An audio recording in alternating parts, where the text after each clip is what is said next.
What's going on, everyone? Welcome back to Panels on Pages. Today we're having a special, somewhat tangents episode of this because Panels on Pages, I don't know if it can be read back there, is meant to be a podcast about comic books and all related media. And I still count this gentleman as someone within that related media because I found you in search of comic book shit. Like I was on Instagram and I was looking for dope art and I saw your cover and I was like, this is fucking awesome. And then we ended up meeting at Virtuous Con and just fucking awesome conversation had. And I jumped on your book right away. Bryan D Covington, how are you doing, sir? And I'm doing well. I can't complain. Constantly busy, but that's a good thing, right? That is the best thing. That is the absolute best thing. But we were just saying, like, it's hard to get writing done or reading done really when you have writing to do, right? When you are in that zone and you're like, I'm creating my shit, it's like, oh, I want to read this, I want to read that. Like I'm back at 6-7 Kickstarters. It's like, when am I gonna read them? Who knows? Dude, I wish I had more time. That's why I've been trying to work that into what it is that I do. So in most cases, whenever I do a video, I'm talking about somebody else's stuff. And it's because I want to help get them out there. I've got a little bit of a platform. So I'm like, why not help get other people in front of those viewers who are looking for this stuff?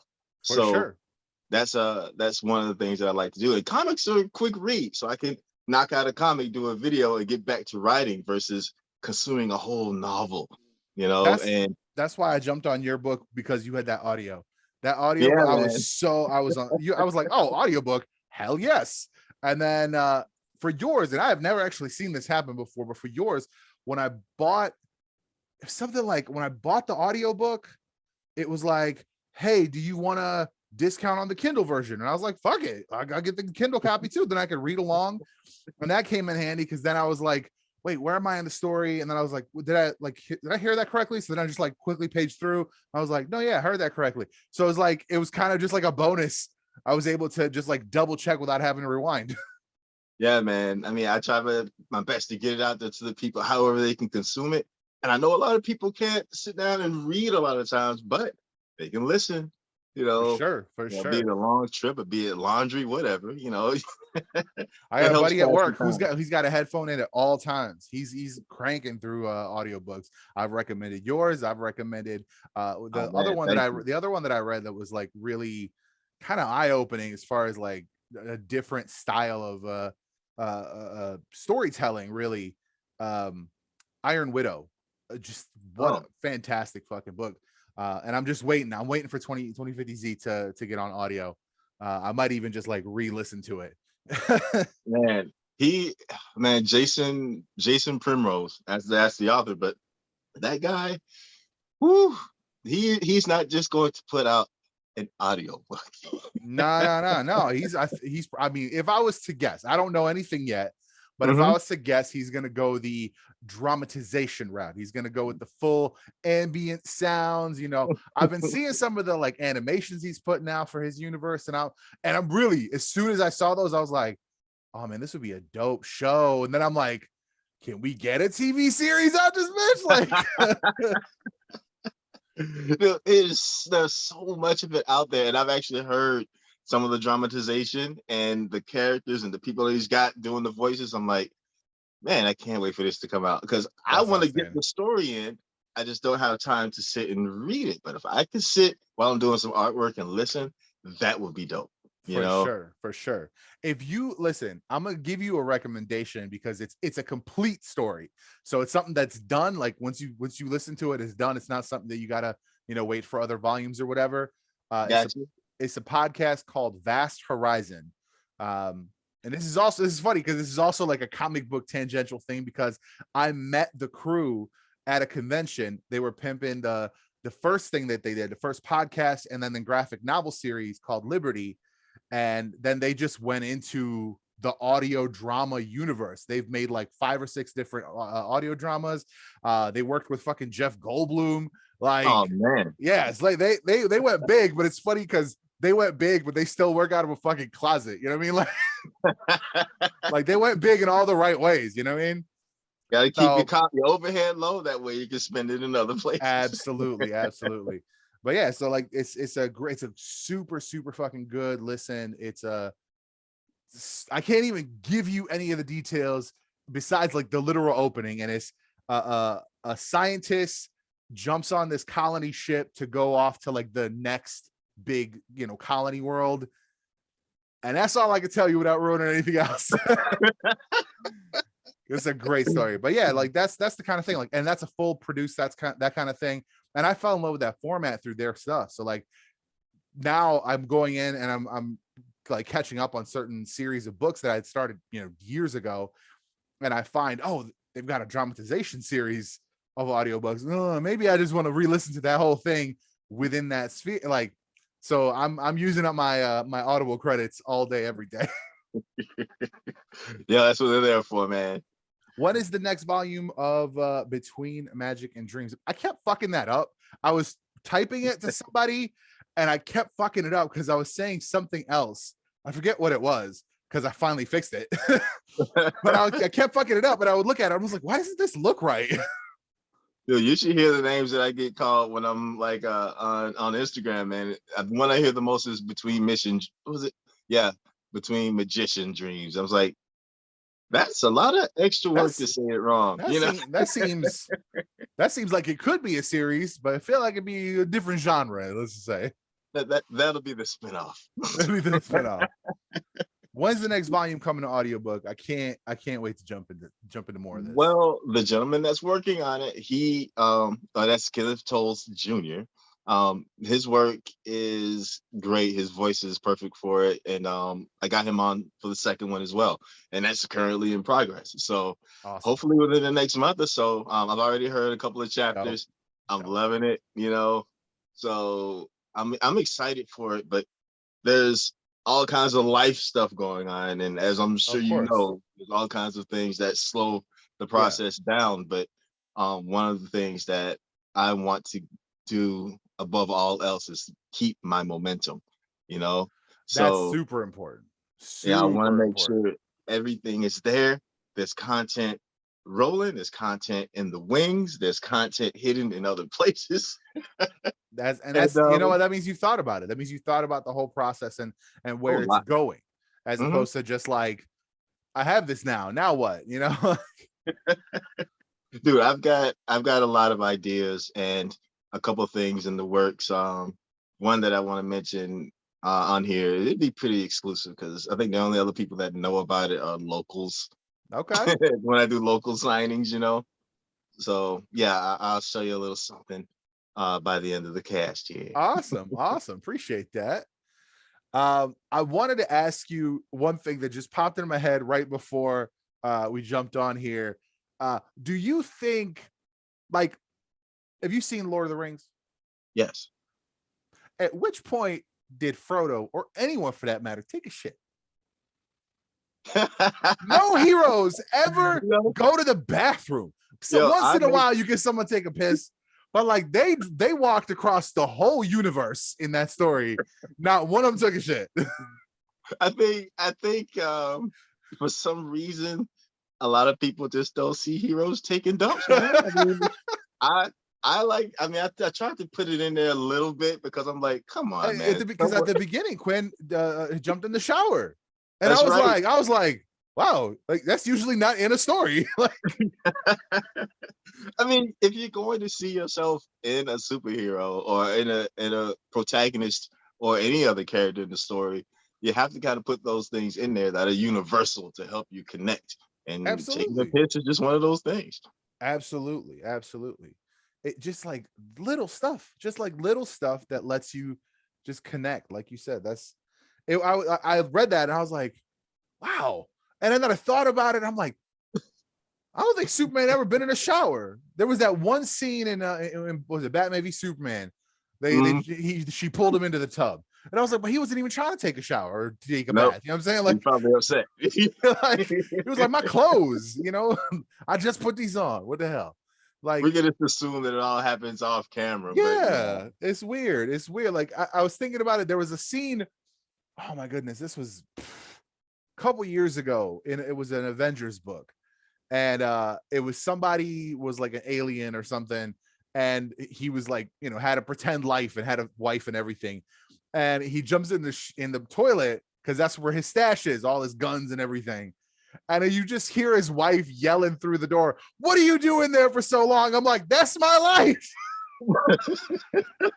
What are you doing there for so long? Dude, I'm glad it's not just me. Dude, it's the throne room. All my super awesome thoughts occur in there when I'm just relaxing, letting nature Exactly. take its course, you know? Exactly. Yeah, I want to force that kind of stuff. It's bad for your eyes, I hear.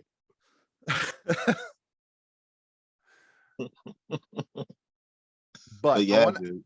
I want Go to ahead. I'm ask sorry. you, I want to Mhm. ask you, when did you come up with this story? How long did it take you to go from like initial concept to something you could present to people, you know, for beta readers or something like that? Oh man. Oh, so Between Magic and Dreams is a story that's been in my head for well over a decade. I mean, it was before I met the missus, and uh as of Saturday, we've been married for 16 years. So it's been, Wow, that's yeah, cool. man, I love it. It doesn't seem like it. But yeah, that means that it's been almost 20 years before I was able to actually get this thing going.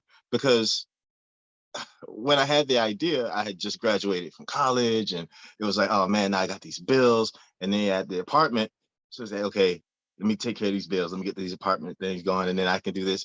And it kept sitting on the back burner, and I went as far as getting a great friend of mine, and I credited her in the book, Genshin Osmond. Her artwork is phenomenal, and I was like, you know what? I just want you to write the title out in your style, and anything that's attached to the book has to be as dope as that. And she didn't make it easy. There you go. So from there, man, it just kind of sat because life. And I just kind of wrote my notes, kept ideas, but I didn't write anything as far as like chunks of the story out. But in 2019, this guy, Manuel Godoy at Black Sands, Yeah, yeah. he just threw this free course on YouTube, and it's still there. And I met him. It was at a Dragon Con. And he was like, "Yo, I'm gonna do this class. Just sign up, and just start. Just make sure you do the work." I was like, "Okay." So within 3 months, it was the first month was just kind of learning stuff, but then after that, it was grind. So 2 to 3 months it took to actually write the book, Oh wow. but it flew because everybody was already there, right? All the characters were there. They all had their backstories, and they were all eager to get on the page and share their journey with everybody. So, I mean, in essence, man, I guess I can say maybe 15, 20 years it sat there. But there's so much to it now because because I have all these characters, and in some ways they're attached and in other ways they're not. There's so much, and I think, have you read the second one yet? No, no, no. I like All right, the I audio. just don't I'm in want to that say audio that. space now. I gotta wait for the audio. Good, good, good. But dude, there's so much that can happen, and it's all based on genuine what ifs, and then the facts too that we don't know as much as we think we know. And once you start thinking that something can't happen, that's when you're lost. Your hubris is taken over, and you've closed the door to possibility. Right. But imagine if all the things that you can think of had a way of happening and in a reasonable fashion. We just haven't figured it out yet. You know, all these things happen between magic and dreams. And I want to show the steps of that throughout the series. So if by the third book, people grasp on and it starts going somewhere, there's two different directions I can go because I Okay. have two different stories that I want to tell after this, All but they're right. still connected. Is it is this is going to be a trilogy? And then you're saying you've got, depending on what people are into, or kind of like Yes. you could just go see, like that's the kind of process that I like to know about. I always wonder how people get stuff on paper. Because I actually finished my first novella this year, which was fantastic. Like, it was such a great feeling, but it felt like it was the most work I could have possibly done for anything, because I went into it with like literally the broadest idea you could, right? I was like, dude didn't have a name. Dude is gonna go and research, because it's set in this world of this comic book series, which, like, I have the first 6 issues scripted. Like, I have that world so built up, but this is like a hella prequel. Like, this probably takes place roughly 10 years beforehand. So like, I was like, dude, don't know what he is, don't know what his personality or job is. I have no idea who this dude is. Goes and like investigates this for a reason, right? That's all I had. So when I sat down to write the first chapter, everything was new. Everything was new. And it felt like it was just taking forever. And I did 5 chapters across the 5 issues, the first 5 issues of the mag, or 2 through 6 actually, of the magazine Catalyst that we featured you in. And when I finished that fifth chapter, and I put the end ... question mark, I was like, holy shit. And it was like, all this shit happened in the story that I had no plans. I didn't plan to have any kind of romantic subplot. Happened. It just, as I'm writing, I was like, oh, this would be interesting if it just goes in this direction. Boom, romantic subplot. Like, romantic subplot out of fucking nowhere. And it was like, one of the characters is non-binary. Why? Because when I created them, they didn't have an identity, like, as far as like me creating a character in any fleshed out manner. I was like, this dude is going to have a contact in Brazil. And I even had him refer to them as them in the chapter. And then I was like, why can't we just go that way? Let's just go all the way into that. So then it just became like, it just became very interesting to just kind of, this story wrote itself, is the way I kind of saw it. Is right. I was just the one typing. Like, when it's organic like that, it flows so much better. Right, a lot of people try to force something to happen within the story. And when the characters themselves don't want to go that way, the reader feels it. Yeah, we know you forced that in there. I mean, I organically just let it flow. You did great, man. You did great. I love it. We went into editing, and so that was the funny thing, is I had this like epiphany, because before I finished that, I had this like, I don't know. I had this like really, I've got a problem where when I come up with something, I start with like the biggest macro version of that. So like the magazine originally, when I came up with it, the Catalyst magazine was it. Do you know what Steam is? You play games? Yeah. So it was Steam for indie shit, and not just comics and not just stories, but music and game. Like, it was going to be the indie Steam. Like, it was all of it. That's where I started.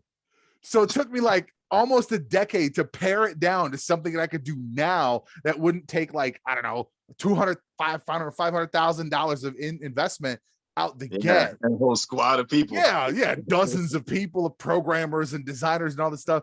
And I was like, well, how can I do the thing that I want to do? Is it present, like you said, independent people who are doing their own thing, and give them a platform and shine a light on them. How can I do that now without all that shit? So that's it. That's this whole kind of reverse ass process that I go through with every idea. And I want to say too, first off, thank you so much for that shot in Catalyst, because that was beautifully done. When I checked it out, I was like, wow. And I started shooting it to my friends and family and anyone else that would look at it like, hey, check this out. I appreciate that. That's been such a really cool thing, because I didn't advertise it. Like, I didn't even tell people I know about it. I just started doing it. I put out issue 1, and I just, I shared it on Facebook, just generally. And then like, I think we're over 50 subs now organically.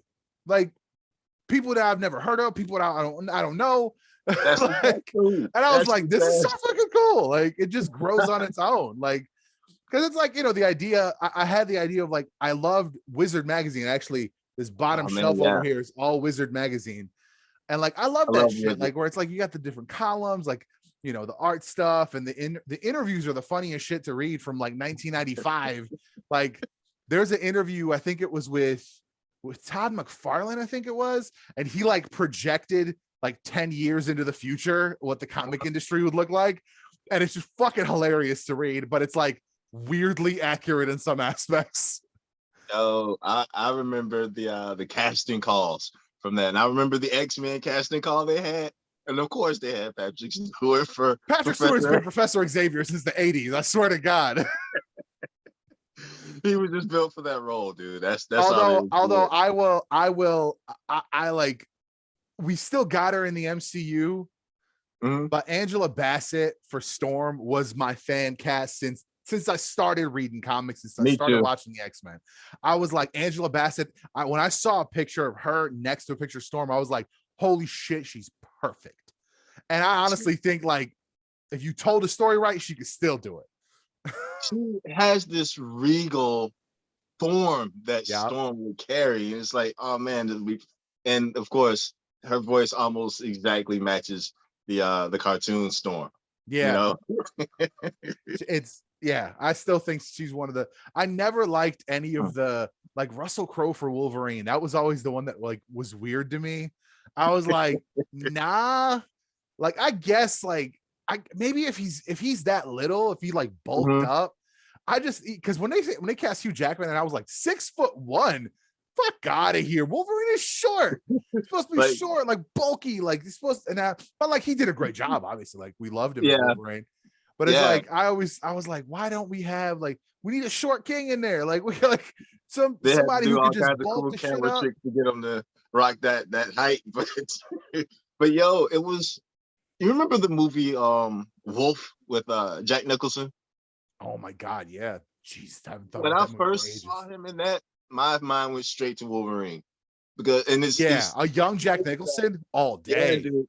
All that role, day. When he did that, I was like, God, that's Wolverine. All day. That's very, and he's even got that hair. He's even kind of got that wild hair. That's so true. Yeah, young Jack Nicholson. Absolutely. Yeah, dude. But he could have done it.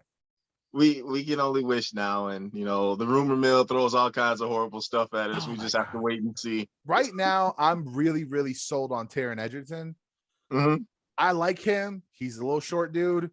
I think if he bulked up, I'd be there for it. I was, when they said now granted, all the other things around Kraven the Hunter notwithstanding, when they said him, what's his face, Aaron Taylor Johnson for Kraven, I was like, nah. But then apparently dude had already grown out this massive beard, and I saw a photo and I was like, all right, he's got the fucking look. Like I can't even be mad anymore. Like, so it was one of those things that like that has happened enough times with castings where I'm like, I can't even be mad anymore ahead of time when they say someone, because I'm like, they've done it so well before. Like visually he's got Kraven, but when he started talking about Kraven's an animal lover and a protector of nature, I was like, they must not have read the comic books or watched the cartoon at all, because that's not at all who this character is. Oh my gosh, read the source material.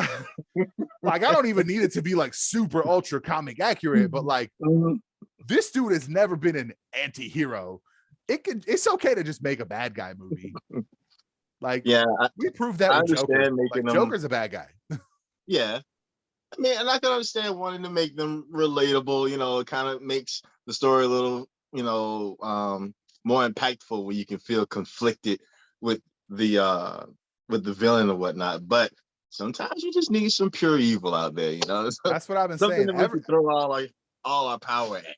Absolutely. Ever since they made everybody in the first Suicide Squad movie like super relatable, everyone had a sob story and shit. I was like, no, this isn't gonna go well, because like I don't give a shit about any of these people. Like I would have cared more if it was just, I have a literal gun to your head, do what I fucking say.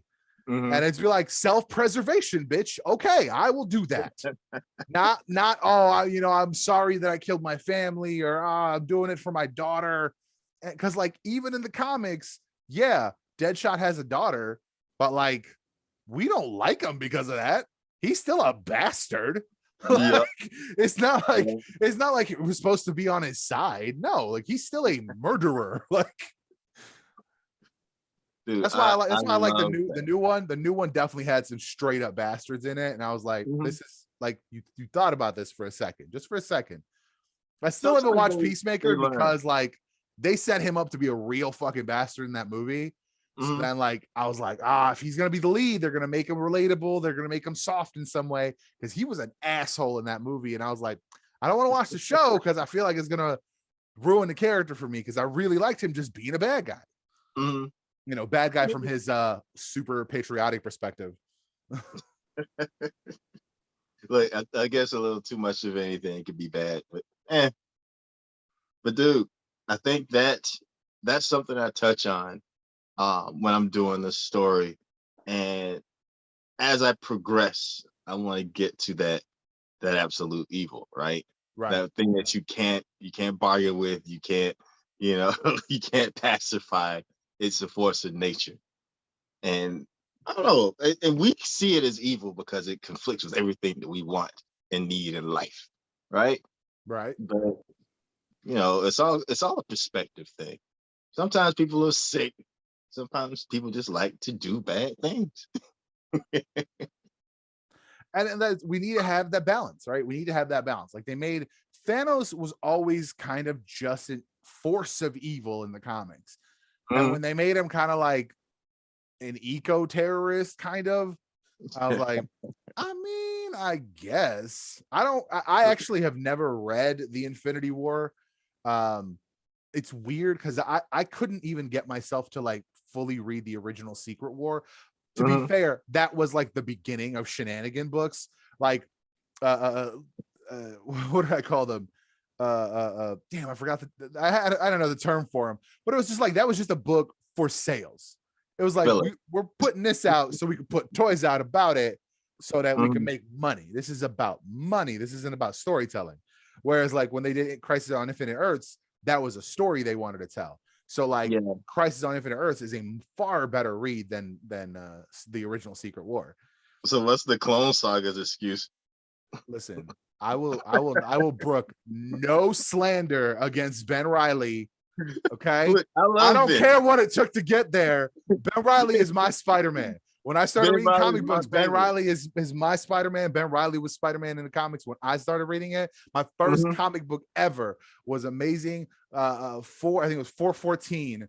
Yeah, I'm pretty sure it was 414. The first, I think it was the first appearance of Delilah. Fucking love Mhm. how they like did her. That was like what opened up the concept of comic books to me because it was like the way they did the text, like the lettering that book, top tier, Mhm. I think above anything that I've ever read since. Because Mhm. the way they did her words, I heard it. You know what I mean? She was like Yeah. singing certain part, fucking beautiful. Like, love that book and that whole era. I don't care what it took to get there, all the shenanigans. I've watched whole documentaries about it. It's ridiculous. Dude, Ben Riley, for some reason, once they started showing like his whole outfit and seeing how he did his thing as Spider-Man, I was like, God, that looks tight. And that Right. was always my favorite, but then it was like, oh, he's a clone. Oh, this. I'm like, so wait a second, we're gonna throw him under the bus now? So I like certain characters, but then it's like now I have to try to follow that character because they're trying to get rid of him. And for me, and this is pretty much an all-time thing. Gambit's always been my favorite, but for some reason, man, we can't land him a movie. I I don't understand. I like the idea. I like the idea of Channing Tatum doing it, but at the same time, there's a I want to say he's black uh cosplayer on TikTok that does an incredible fucking Gambit that now I Mhm. can't unsee it. And I'm like, Gambit's got to be black. He's got to be black and hella Cajun. Like, I can't not see it anymore. So I like it's gotta fucking it's Yo, my thing has always been I just want, well, my draw for Channing Tatum was the fact that he's a fan of the material, right?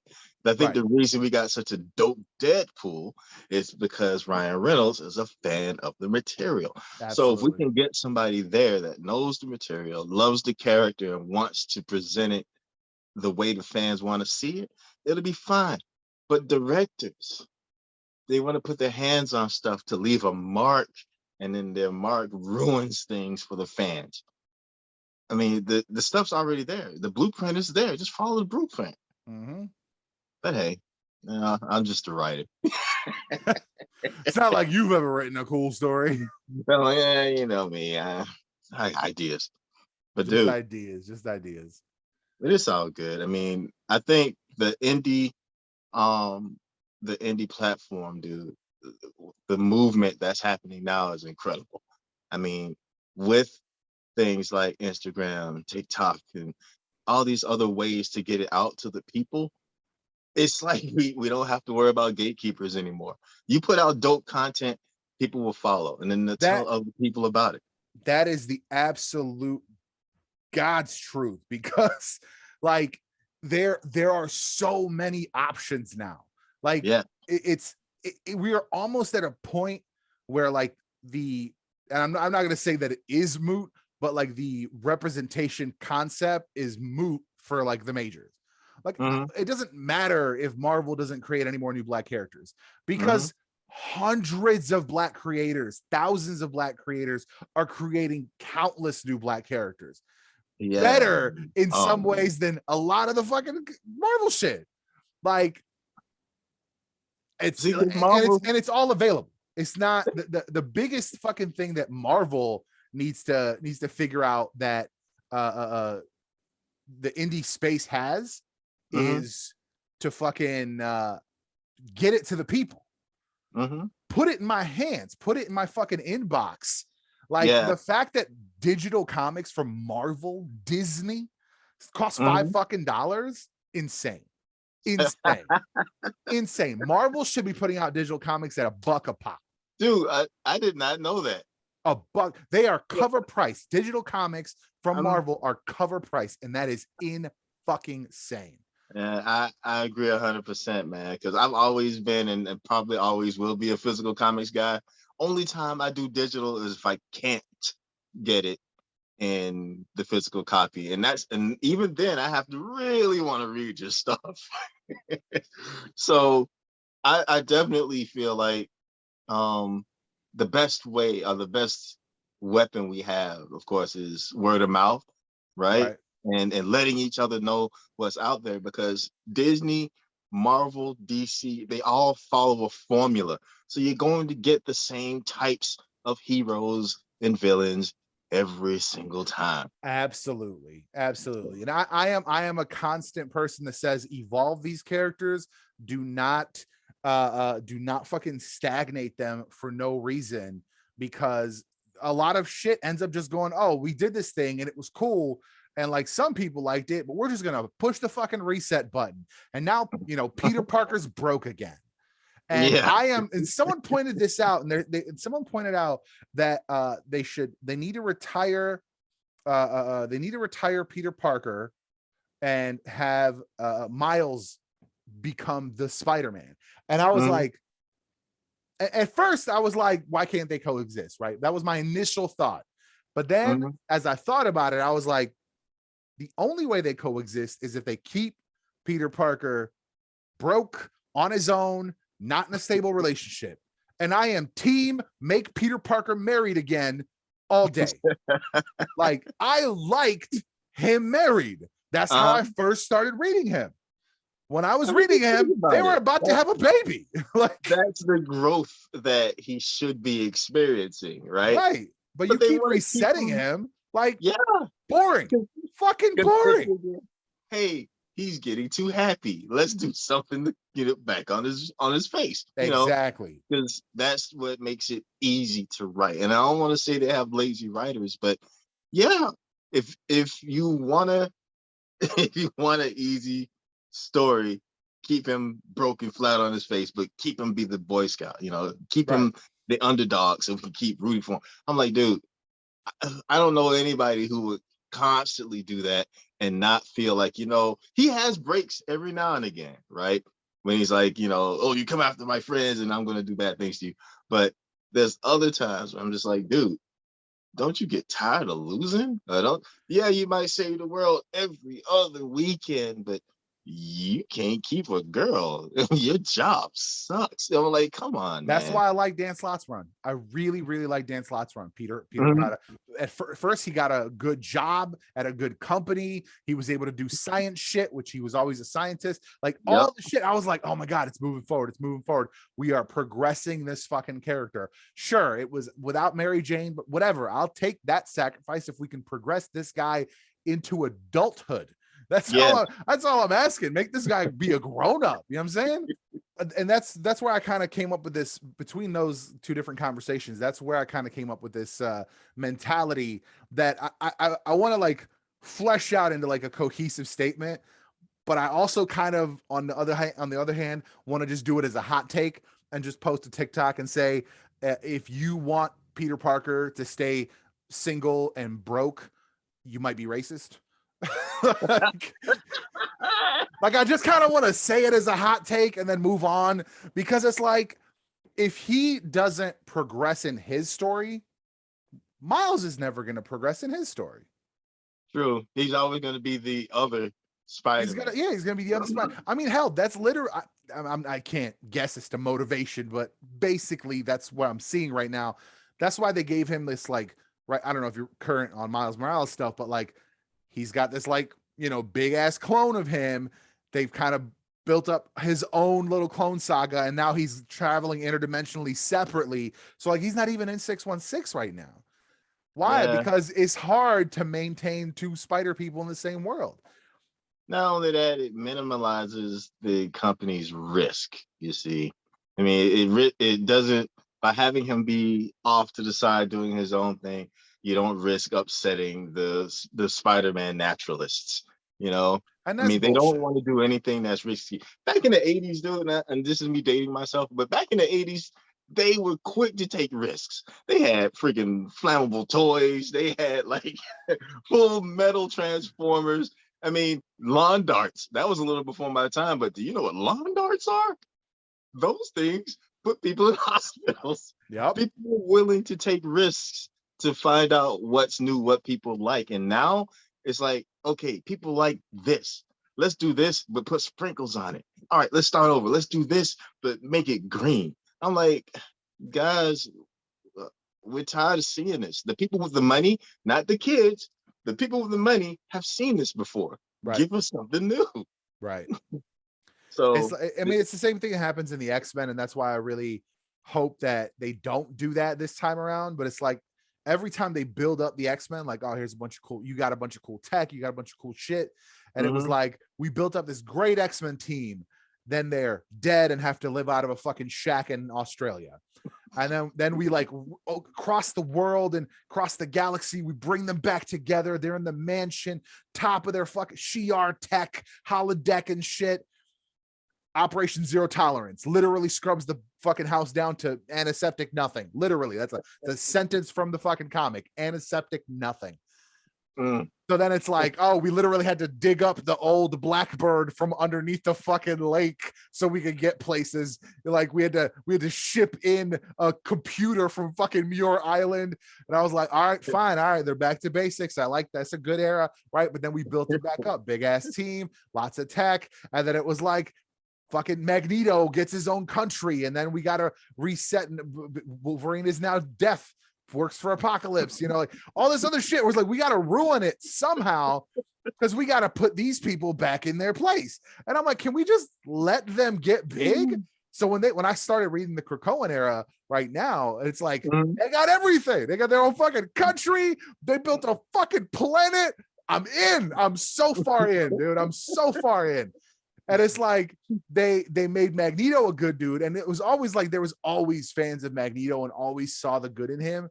And they tried to make him like viciously evil a few times. And every time somebody managed a way to, bring him back. And I was like, can we just keep him here? Can we just keep is he capable of hardcore shit? Yes. But we also need to be able to accept good people who can do hardcore shit. Yeah. Because like in reality, you know, there was that I don't know if you've seen this, but there was a dude who killed his girlfriend and her kid, and he's at trial, and the kid's dad just jumps this dude, just starts wailing on him, and they had to pull him off, you know, and they're charging him with stuff. But it's like, yeah, that dude's probably a good dude, but he killed his kid. Like, yep, I'm with that dude. He's right. Yeah, I know he's in jail. Yeah. I know it was assault, but he's right. You know, Yeah. like I think it was and it was Quark. I think it was Quark that said this. I think it's Deep Space Nine. I was a voyage. I can't remember. yeah. He was like, yeah, these humans, man, they're pretty good people, but you know, take away some resources, take away a few of those creature comforts, and they'll eat each other, right? And that set real heavy with me because I was like, I consider myself to be a pretty good dude, but I'm like, okay, it takes a lot to push me towards that darkness, and I've been there, man. But I don't like being there because of what I can do and what I'm capable of. And that's when I got to thinking, like, dude, if the right thing happened right now, I would be in jail or dead because somebody would push me to that point. That's why I keep my buttons hidden. I don't like people knowing my buttons. And that's good, man. That's good because that means you're in control of the whole situation, right? It's something where I forget. I think it was a Batman movie or something. They said like, yeah, I think it was the Dark Knight. So you're one bad day away from being me. Yep. Like, Joker says that to Batman. He says you're one bad day away from being me, and it's not necessarily true in the way he meant it, but like. We look at like people who have done crime and people who have, you know, killed people in various situations. And we look at them like as a society, we look at them as, oh, they're like bad people. But it's like I have said many times, I will end all of them out there to protect me and mine. Everybody. And like that is my motto. Like I will end you and yours to protect me and mine.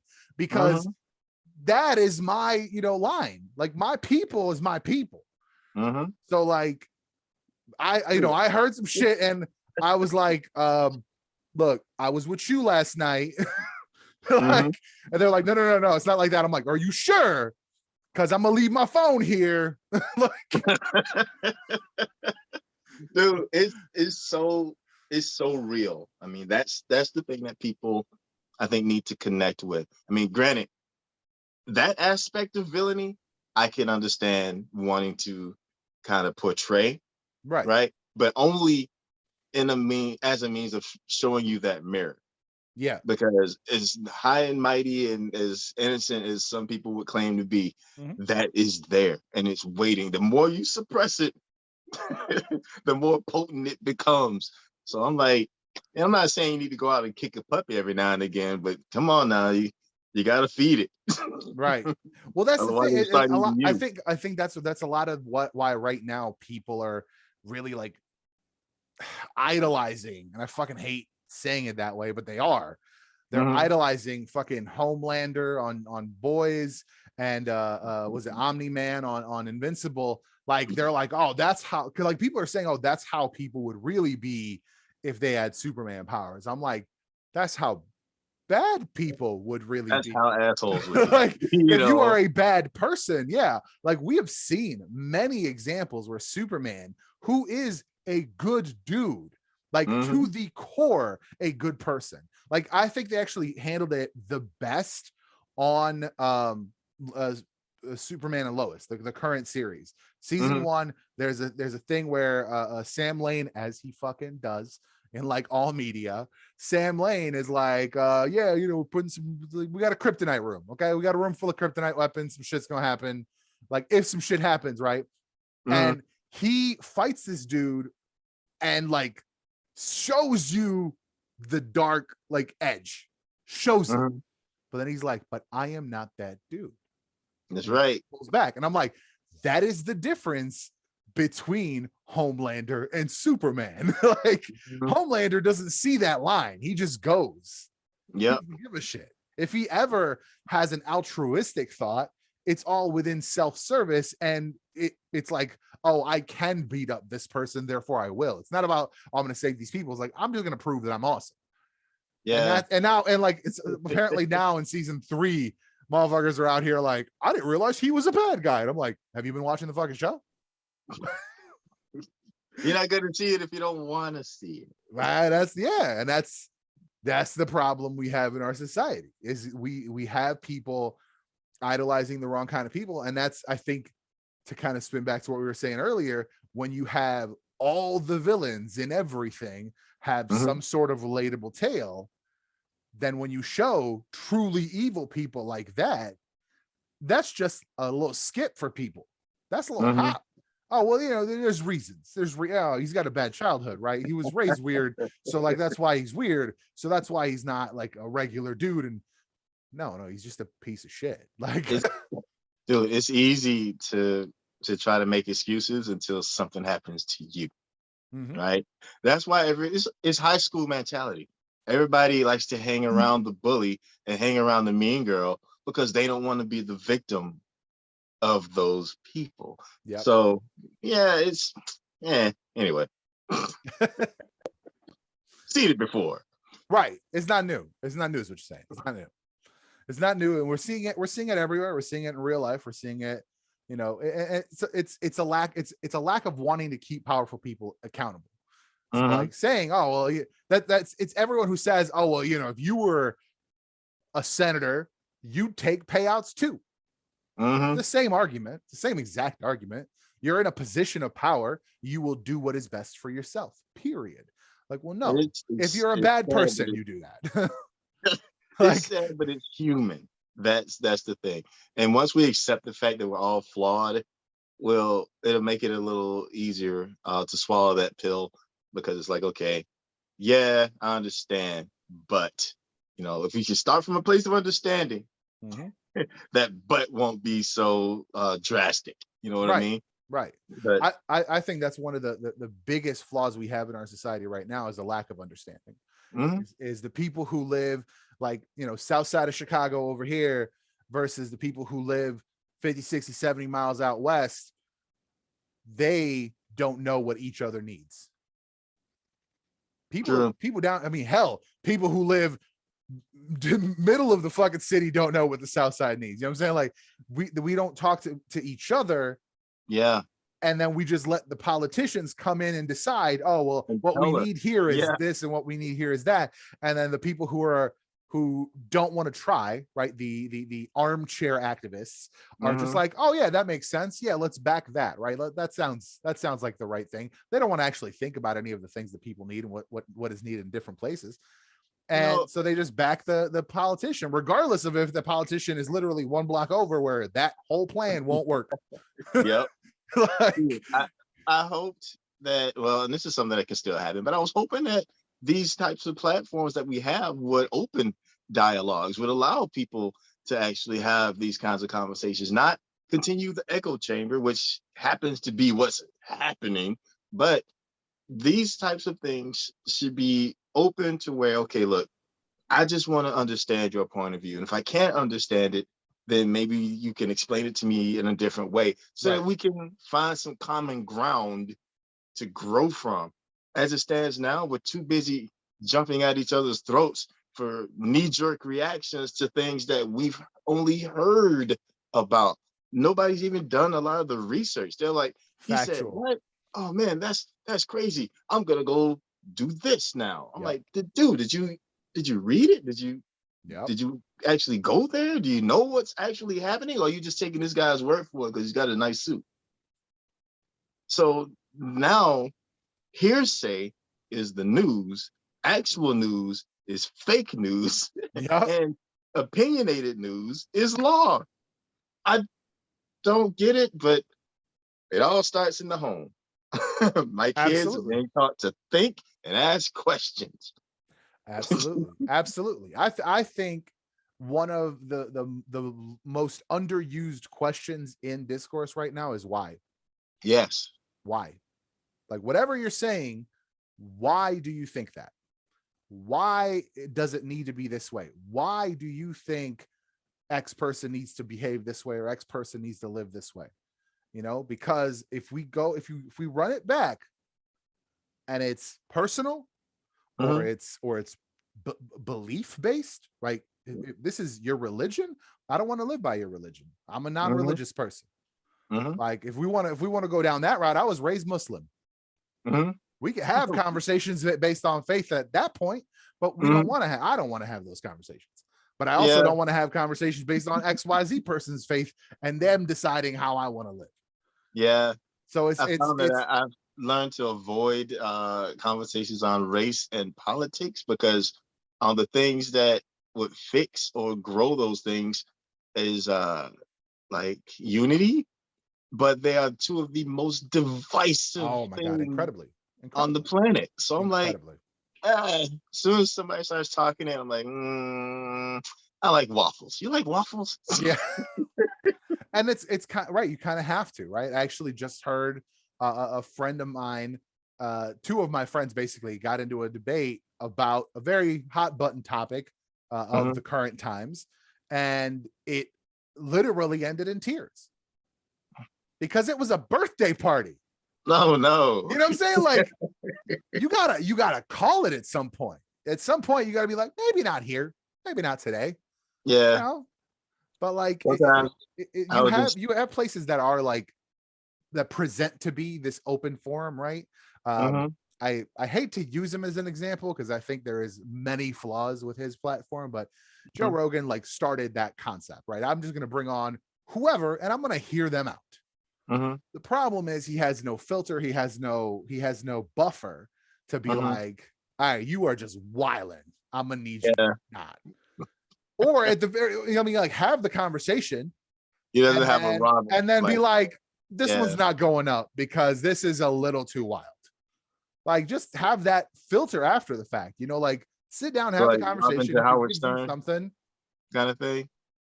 Like that's Rob, kind of what yeah. it's turned into. That's kind of what it's He- turned into, right? It's just he says some wild shit to kind of, because he just kind of mirrors people. Like, I actually at this point, Mhm. I've seen, let's say, if I've seen maybe 20 episodes, that might be too many. Like, Mhm. I haven't seen that many Joe Rogan episodes. But at this point, with everything he said and all this kind of like does some shit and says some shit on the show and then he backtracks on Instagram, I don't know what this dude believes. It's kind of hard to tell because he just kind of mirrors the people he's on a call with or in the room with. He just kind Yeah. of he lets them go and then he like buys into it. You know, he's as interested. Like, this person's talking about, you know, fucking what's his face? I can't listen. I literally can't listen to him for more than 5 minutes. Alex Jones. They were talking about Uh, some fucking Chinese or cloning gay frogs or some shit, and I was like, I fucking can't. I pieced out of that whole fucking. I was like, I cannot. I cannot. I have given. Sometimes I feel like he's just trying to see how far I'm ridiculous he can go. I swear. I swear. He just it's a lot of the times that he talks, it just feels like he just pulled a bunch of words out of a fucking hat. And he's like, how can I smash these together? The sci-fi original movie wheel, you know. Yeah, yeah. It's like I try to give everyone a chance and like listen to their whole thing. But him, I have never been able to. Like, I've given it 3 attempts, 3 solid attempts on 2 different platforms. And I was like, I fucking can't, dude. Because the third time I was like, okay, but he's like a little calmer. That's the one that ran 5 minutes. Because like the first 4 minutes, I was like, all right, he's admitting that he kind of like was a little wild last time. All right, all right. And then he's just said some just I can't even remember what it was, but it was just like even wilder shit. And I was like, I fucking can't. I can't do it. So it's like And those platforms, like these people who have these reaches. I mean, we saw it on TikTok recently. People who have these massive platforms behave in a type of way that is not congruent to discourse. It's not mhm. congruent to polite behavior in public. You know, I don't want to call necessarily any name out, but like there is a pretty popular comic book TikToker, got an interview with a star of a major film. There was a touch. It was look, if you watch it, it seems innocent, but I'm very much of the mindset of keep your fucking hands to yourself. Mm-hmm. So like, regardless of the intention, don't fucking touch people.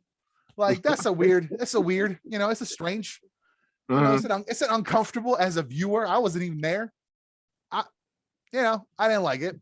And then that same creator said some shit about Ms. Marvel recently and was like, oh, this is kind of like mid. I was like, no, don't do that. It's because at that point, I think it was one episode. I was like, you can't say mid off one episode. Mm-hmm. You can't say shit off one episode. You can say what that episode was. You can't say the whole show is bad. Like there is like episode 3. I don't know if you're caught up, but like there is a pretty fucking problematic plot point in episode 3. Like I'll admit to it. It's rough. Yeah, I saw your video about it. You were saying like, we're gonna see where it goes. It's rough. Like I admit, I get it. I get why people felt the way they felt. Like I saw a bunch of people, specifically a bunch of South Asian people, that were like, I don't know if I'm rocking with the show anymore. Some people flat out said like, I'm not watching the rest of it. So I was like, I feel that, I understand it, but we also don't know the whole story yet. So it's like, a lot of the stuff that's coming out now, I feel are products of the time. Yeah. Versus trying to push new narratives, right? I mean, if like with Marvel, a lot of the new Black characters are Black versions of these other characters, or same thing with DC. And I don't think any of that would have happened if Black Lives Matter hadn't become such a big thing. And then there's a lot of characters that are, oh, this character is gay now, or this character is bi, and this stuff. I'm like, okay, I think that would have been more effective before all this stuff started becoming a thing. So now it's like, you're just now doing a money grab by pushing, quote, representation, which is sad because you're monetizing off of something that is supposed to be bettering our environment, our culture, our people, but all you see is dollar signs. And that's why, and I'm pretty sure you've seen a little bit of the uproar about the Miles Morales Thor What If. Look, here's the thing. I'm from the 90s, so like a lot of the shit he said, I knew people who talk like that. Well, that's so like true, to a point, I was like, all right. But then like it was one of those things like when I went through the story, I was like, all right, not my favorite. Like this is kind of a lot of everything. But I was kind of like, all right, I get it. It's a type of story.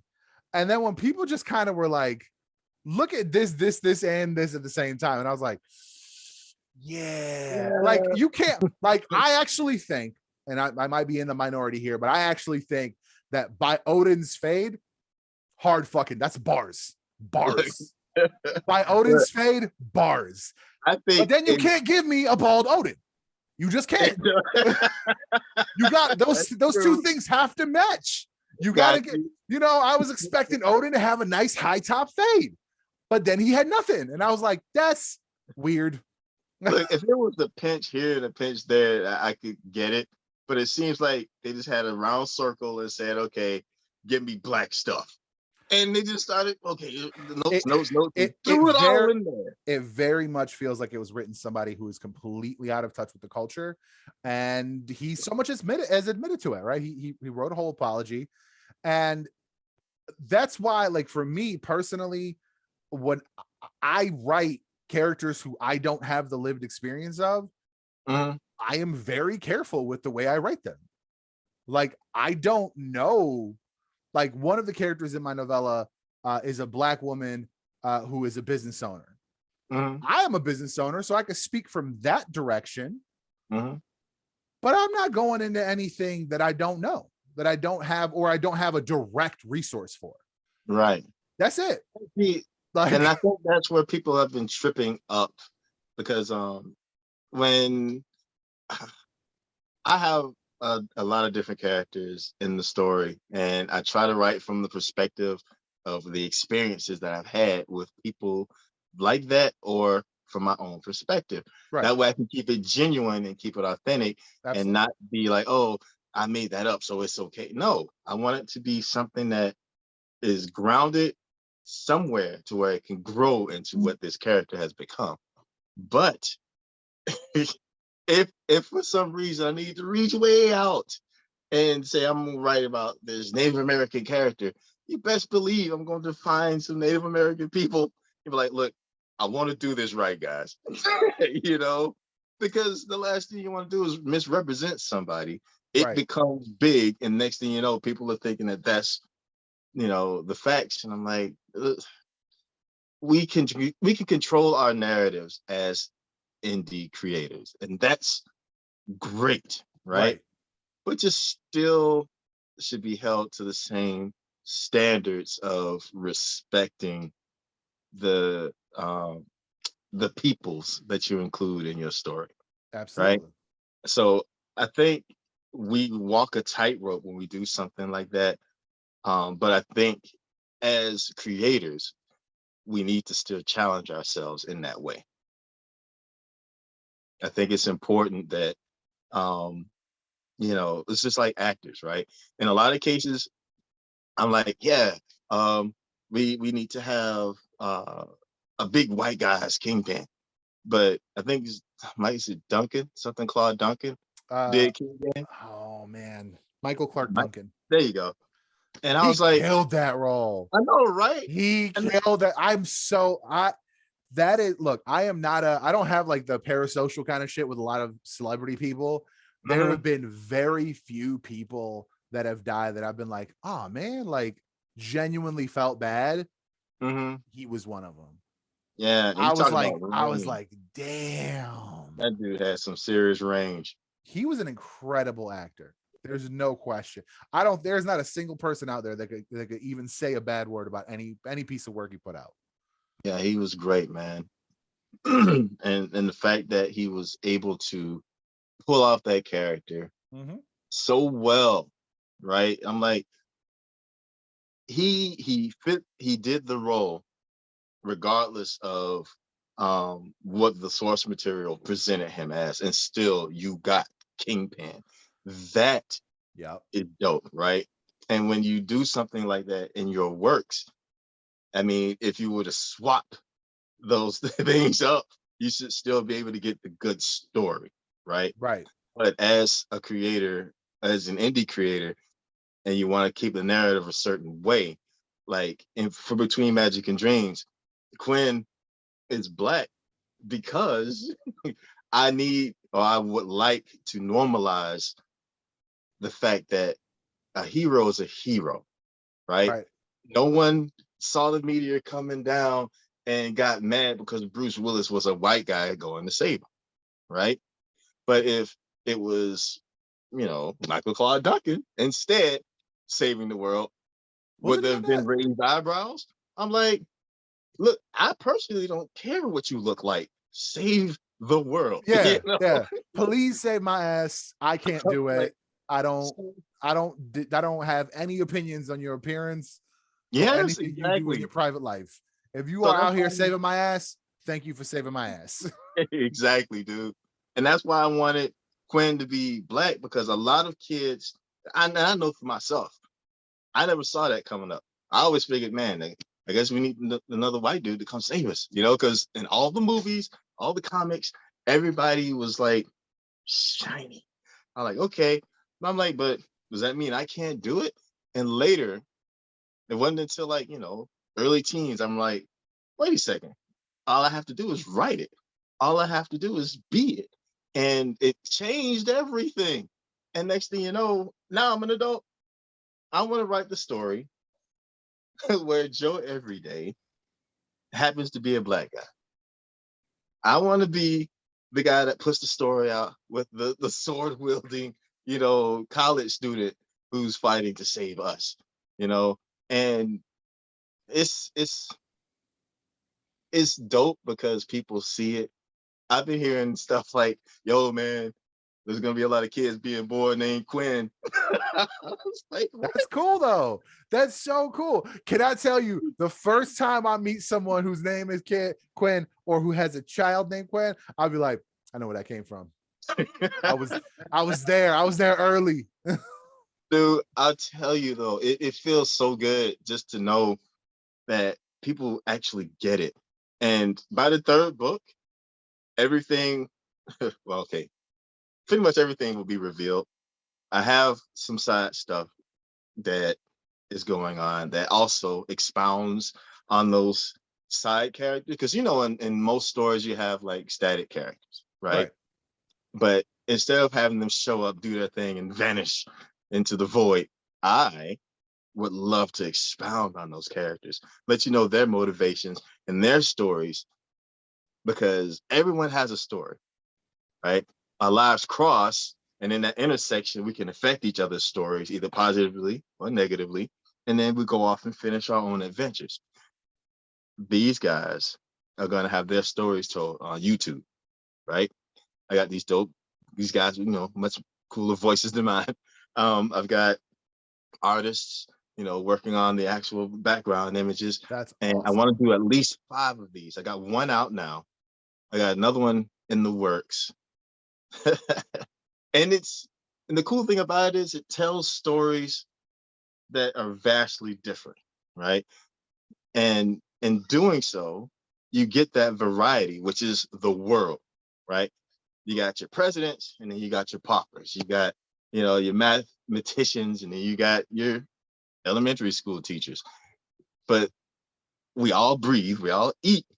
This is just the choices that we make have us living vastly different lives, but yet somehow they touch, and we vastly can affect each other. So I'm like, let's tell what this guy was going through before he reached the point where he's in Quinn's story and before he leaves I again, love that. I love right? that.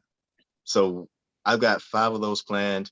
Um, the the Chromies is the first one I actually have up. It's 5 chapters long. It's short. The next one's going to be longer because there's a little more meat to them. But it's a lot of freaking fun, man. And I need to get some feminine energy in there. So if there's anyone listening and you have a decent voice for a read, I would love to put you to work. Just hit me up on my website, betweenmagicanddreams.com, and we can start a conversation, because it's not just dudes doing stuff out here.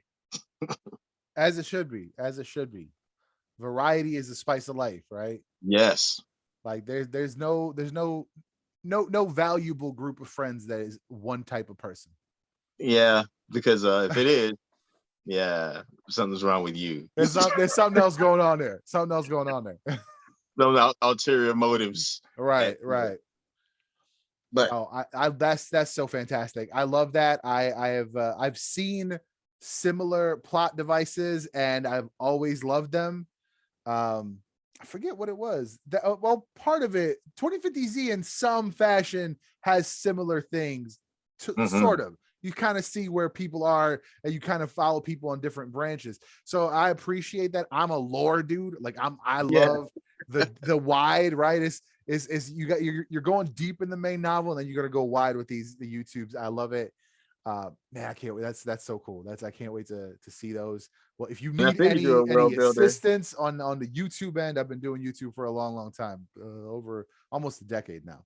Oh So wow. yeah, I got the main channel is a little tech, all the lighting and stuff. That's what I talk about, the cheap lighting and cheap sound stuff, and Mm. yeah, that kind of shit. But uh yeah, I'm happy to assist in any way I can.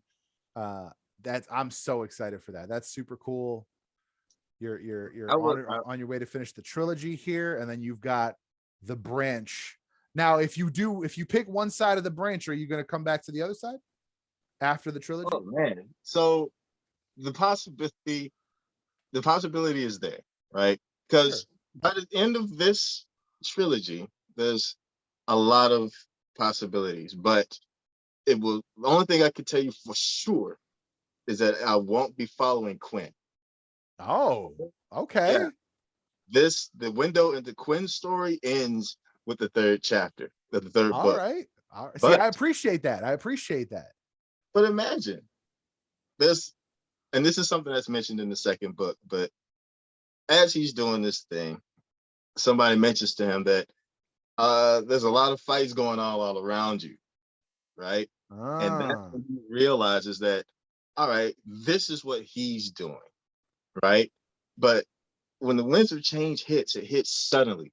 So when people come start showing back up, they don't just show up and say, hey, it's a clean slate. They bring their issues with them. sure. So whatever they might have had going then, they can still finish now. And they are going to continue trying to do what it is that they would And do. we saw that at the I want to do a little spoiler warning right now for the first book, but we saw that at the end when he's like, release me. I was like, oh shit, this is what we, because like the whole time I'm like, something going on with him, something, he's not just a disciple, he's not just his squire, something going on with him. And he was like, Yeah, release me, only I can fight her because she's my sister. I was like, oh shit. Like, I was in. I was like, this is so fucking dope. Because then it was like, then my mind just started working. I'm like, wait. So like, then I'm thinking back through the whole story. I was like, were there more hints? Like what? Dude, that was such a great reveal because it was just the slightest little like little sprinkle of a fucking trail for you to be like, something else going on with him. But like we don't mhm. know yet. But it was like something else really going on with him, but we don't. And then when it hit, I was like, that's fucking dope. Dude, he's like one of my favorite characters, mainly because he has all this juice, but he can't do anything with it, you know? And then That when he was finally got cut loose, man, there's so much more to that. I can't wait. I can't wait. I'm I love excited. the fact that I'm excited to write this stuff, man. But That's the best part. That's the best part because then you know you're going in it with a great mindset. You're not like, it's not a chore. It's not like, all right, well, I said I'm gonna make another one. I guess I'll make another one. It's, you want to get to the end of this. You want to get to the next chapter of this, and you're gonna just bring us along. Like it's not, it's less about producing a book for us. You just want to tell this story. And yes, I think that's kind of where I've been at. And I when I got into editing, I don't know how it was for you. When I got into editing, I had a lot of wind taken out of my sails because I was like, oh shit, like I didn't think about that. And like we kind of have to rework a little bit, kind of got to pad it up a little bit, you know. mhm. But it's still one of those things where when I first finished and I was like, dope, like now my mind went on to the next thing, the next thing, and the next thing. And it wasn't like, you know, I hadn't even shown it to anyone yet, but I was like, it's what I want to tell more. I've got more things to tell. And that's I love hearing that. I love hearing that you've still got that energy going towards that next segment of this. Yeah, You said a the couple process. months. I'm gonna be on that. I'm gonna be on that Audible app just waiting for it to drop. Oh, dude, you got maybe a month, maybe a I'm month. looking for it. I'm And looking for it. this the fact that I can use so many different mediums to tell the different parts of the story is also super exciting to me. You know, because a little yeah. Ooh, yes. Ah, you brought it together for me. I didn't even have to do anything. Oh, yes. Yeah, dude. Yes. I am going to be doing that very soon. It's been very hard keeping it under wraps, but what? Yeah, next month, dude. First one. So for those who are listening and not watching, I think you are missing out if you are just listening.